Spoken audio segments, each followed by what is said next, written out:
नाचत गावत धूम मचावत आवत है हम जोली।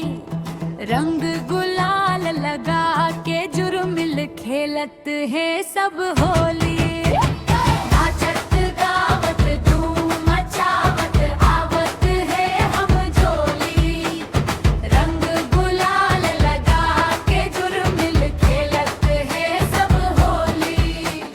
कोनो पिवरा कपड़ा पहिरे कोनो पहिरे सादा। कोनो मारली टिल पैक आऊ कोनो मारे ज्यादा। मजा उड़ावत हवय अड़बड़ देखव इंकर टोली। रंग गुलाल लगा के जुर्मिल खेलत है सब होली। नाचत गावत धूम मचावत आवत है हम जोली। रंग गुलाल लगा के जुर्मिल खेलत है सब होली।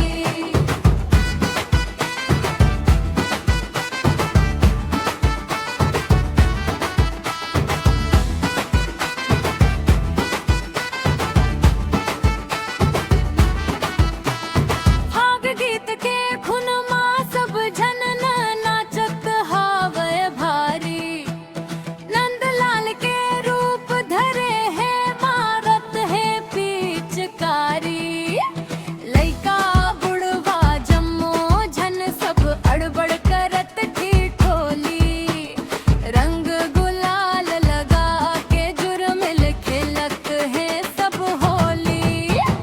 नाचत गावत धूम मचावत गावत है हट झोली।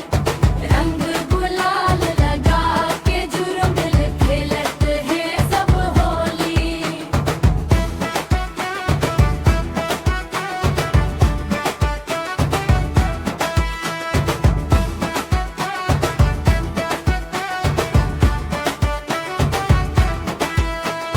माते हवाएं सब झन संगी पी के अड़बड़ दारू।